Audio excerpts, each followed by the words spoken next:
ซ่บนี่ฮะ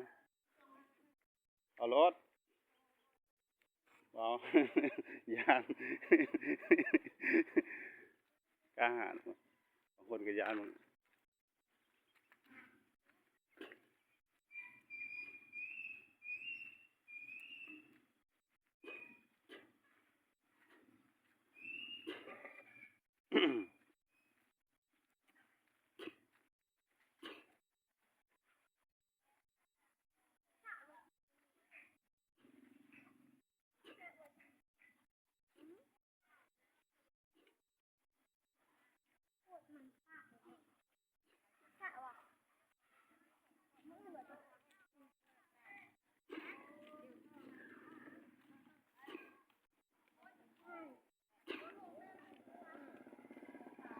จะได้ไหม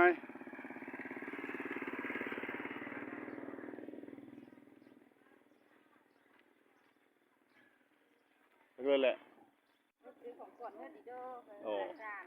วันครูวะ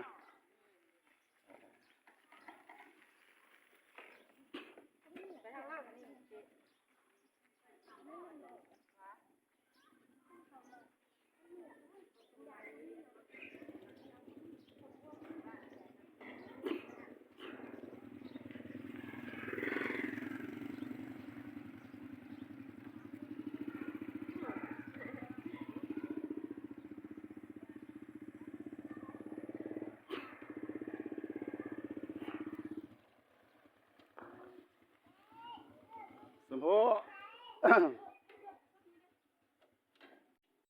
นางสมโภอริยา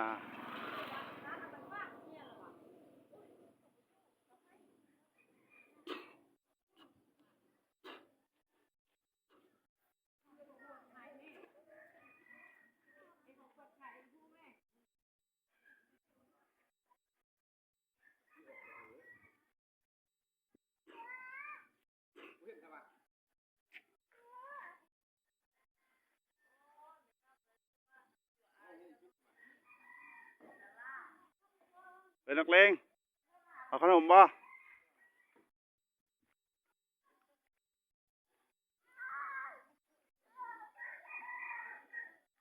เป็นหกคือ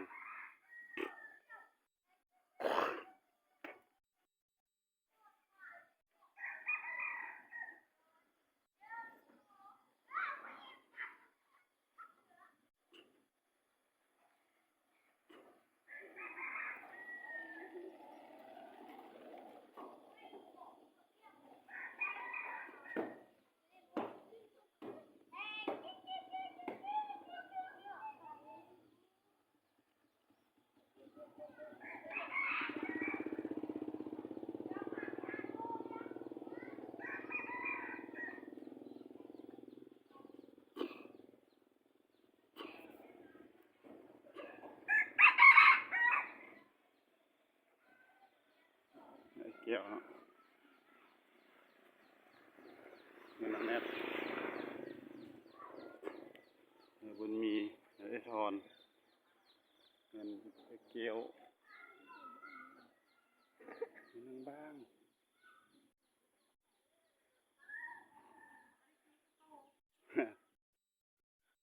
เฮ้ยเขากองบ่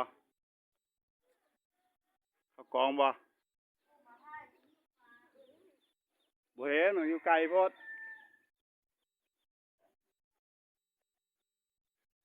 เนี่ยไอ้ตุย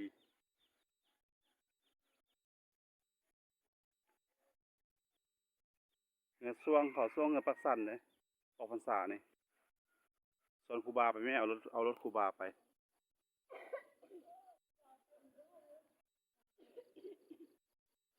บาอุปโภว่าวัน15 ค่ำมื้อนี้วันที่3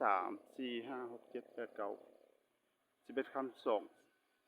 12 1 2 3 4 5 11 12 11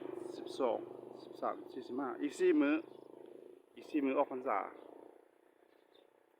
3 มื้อสมบ่เอามื้อนี้11 ค่ำหรอ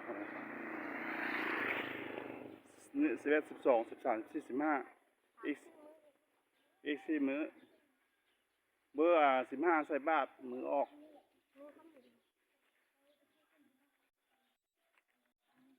มือใส่บาทแต่ว่าออกไทยก็15แหละ1ค่ำก็เป็นออกพรรษา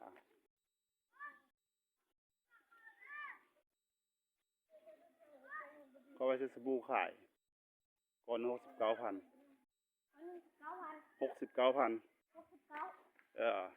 เพราะฉะนั้นเฮ็ดก่อนมีแต่100ก้อนเนี่ยเขาเฮ็ดเลยสบู่กาดอกเพิ่งสบู่กาดอกเพิ่งไม่เท่าบ่ใส่บาทว่าไม่เท่าบ่ได้เซอร์วะเข้าวันศุกร์อ๋อ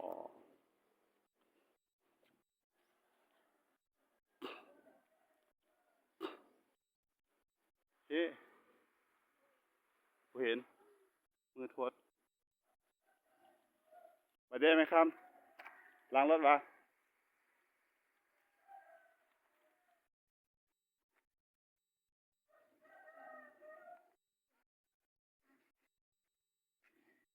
ทหารน้อย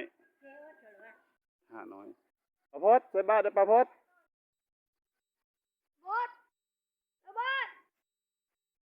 บ่ได้ยินติ ถ้าเจ้านี่ล่ะ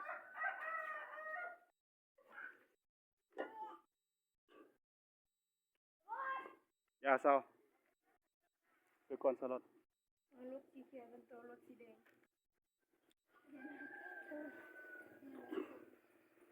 ใส่ตาฮะโอ้นแหงไหมโอ้นจะเมื่อไหมย่างไปเอิ้นเลยสปอนเซอร์บ่นี่เห็นเบาเซอร์เลย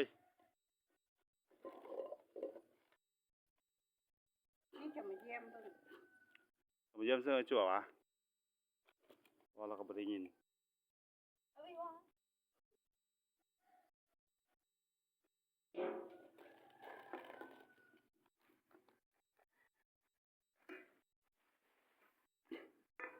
กับได้ขนมได้ไหมมาขนมซีได้ขนมน้อย เงินมา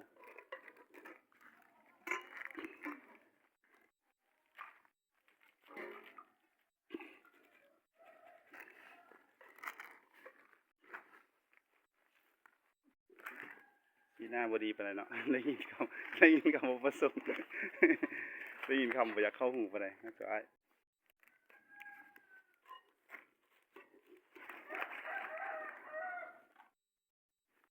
มาได้กินขนม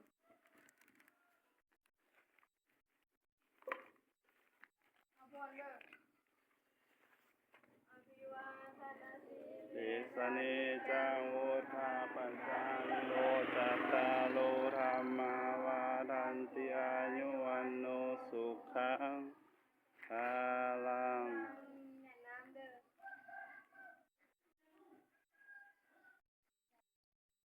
แต่ก็เลยไม่เท่า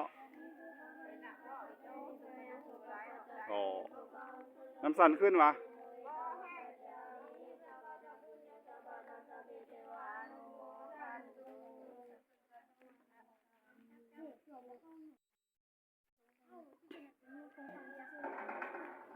มื่อนี้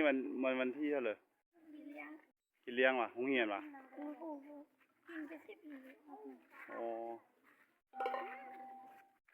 เคยไล่ให้สองถุงมั้งนะบ่ได้ยินเขาให้วะ